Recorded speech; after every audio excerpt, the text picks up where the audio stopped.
Nagsimula na nga ang second season ng Manibela Challenge after the 2-month registration period. Nakabuo tayo ng ilang mga grupo maglalaban-laban sa team category at more than 50 riders para naman sa iba't ibang kategorya. Ngayong taon, mula sa 3 kategorya, may 7 magkakaibang category ng maaaring salihan ang bawat rider tulad ng dirt bike category, female category, lightweight adventure na mula 400cc to 599cc, middleweight adventure category from 600cc to 799cc, heavyweight adventure mula 800 to 999, ultimate adventure para naman sa mga riders na may 1000cc and above.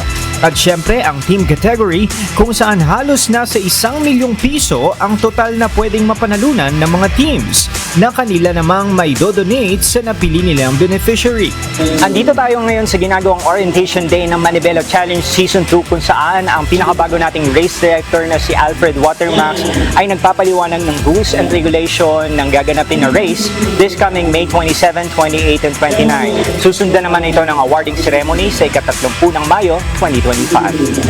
Ayon kay Manibela host and season race director Alfred Watermax, challenging ang race this season dahil mula sa 33 obstacles ay mayroon na tayong 44 obstacles sa racetrack. Sobrang hirap.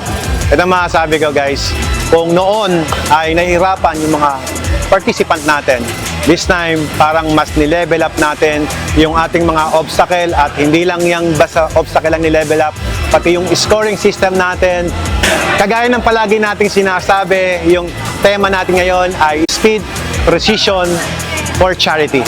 So, ito guys, pinagsama-sama, kumbaga talagang gagana yung isip mo kung paano mo ngayon madidiskartihan ng mas tama at mas mababang oras itong mga obstacle. Maliban sa orientation day na ginanap sa Kidirak Adventure Camp, nagkaroon din ng pagkakataon na masubukan ng ilang manlalaro ang obstacle course.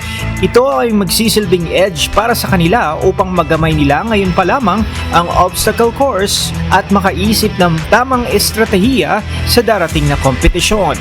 So experience ko sa track, maraming nabago kasi before, first season 1 nila is 33 obstacles lang.